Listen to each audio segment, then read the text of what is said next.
The King and the Juju Tree.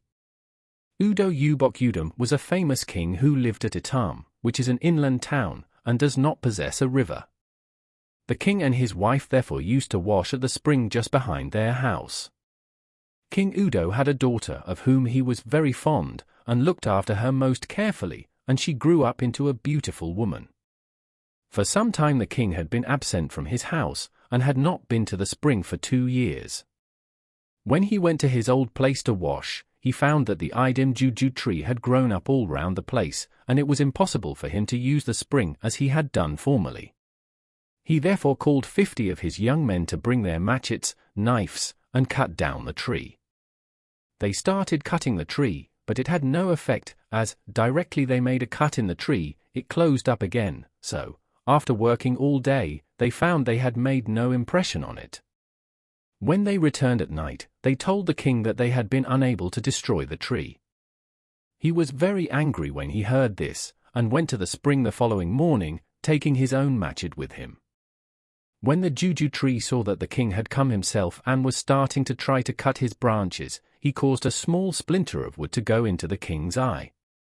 This gave the king great pain, so he threw down his machete and went back to his house.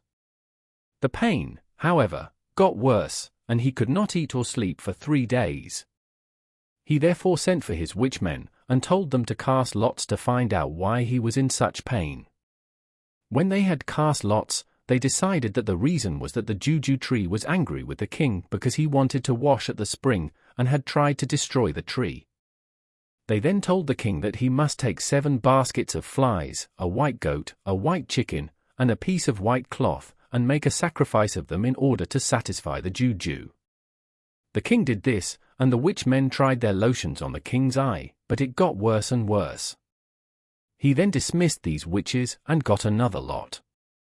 When they arrived they told the king that, although they could do nothing themselves to relieve his pain, they knew one man who lived in the spirit land who could cure him, so the king told them to send for him at once, and he arrived the next day. Then the spirit man said, "Before I do anything to your eye, what will you give me?"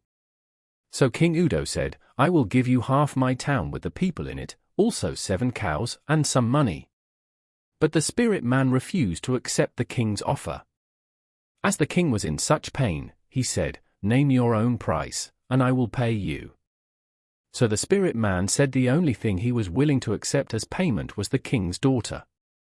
At this the king cried very much, and told the man to go away, as he would rather die than let him have his daughter.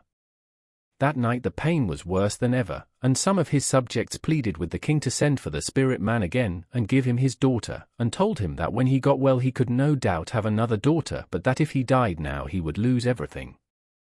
The king then sent for the spirit man again, who came very quickly, and in great grief the king handed his daughter to the spirit. The spirit man then went out into the bush, and collected some leaves, which he soaked in water and beat up. The juice he poured into the king's eye, and told him that when he washed his face in the morning he would be able to see what was troubling him in the eye. The king tried to persuade him to stay the night, but the spirit man refused, and departed that same night for the spirit land, taking the king's daughter with him. Before it was light the king rose up and washed his face, and found that the small splinter from the Juju tree, which had been troubling him so much, dropped out of his eye, the pain disappeared, and he was quite well again. When he came to his proper senses he realized that he had sacrificed his daughter for one of his eyes, so he made an order that there should be general mourning throughout his kingdom for 3 years.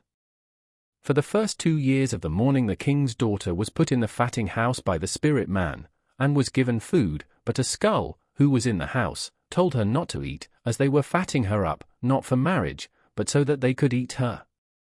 She therefore gave all the food which was brought to her to the skull, and lived on chalk herself. Towards the end of the 3rd year the spirit man brought some of his friends to see the king's daughter, and told them he would kill her the next day, and they would have a good feast off her. When she woke up in the morning the spirit man brought her food as usual, but the skull, who wanted to preserve her life, and who had heard what the spirit man had said, called her into the room and told her what was going to happen later in the day. She handed the food to the skull, and he said, "When the spirit man goes to the wood with his friends to prepare for the feast, you must run back to your father. He then gave her some medicine which would make her strong for the journey, and also gave her directions as to the road, telling her that there were 2 roads, but that when she came to the parting of the ways she was to drop some of the medicine on the ground and the 2 roads would become one. He then told her to leave by the back door, and go through the wood until she came to the end of the town. She would then find the road. If she met people on the road, she was to pass them in silence, as if she saluted them they would know that she was a stranger in the spirit land, and might kill her. She was also not to turn round if anyone called to her, but was to go straight on till she reached her father's house. Having thanked the skull for his kind advice, the king's daughter started off, and when she reached the end of the town and found the road, she ran for 3 hours, and at last arrived at the branch roads. There she dropped the medicine, as she had been instructed, and the 2 roads immediately became one, so she went straight on and never saluted anyone or turned back, although several people called to her. About this time the spirit man had returned from the wood, and went to the house, only to find the king's daughter was absent. He asked the skull where she was, and he replied that she had gone out by the back door, but he did not know where she had gone to. Being a spirit, however, he very soon guessed that she had gone home, so he followed as quickly as possible, shouting out all the time.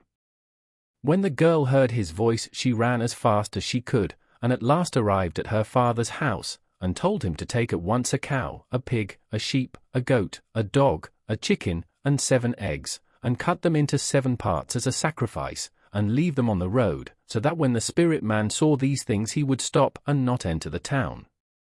This the king did immediately, and made the sacrifice as his daughter had told him. When the spirit man saw the sacrifice on the road, he sat down and at once began to eat. When he had satisfied his appetite, he packed up the remainder and returned to the spirit land, not troubling any more about the king's daughter. When the king saw that the danger was over, he beat his drum, and declared that for the future, when people died and went to the spirit land, they should not come to earth again as spirits to cure sick people.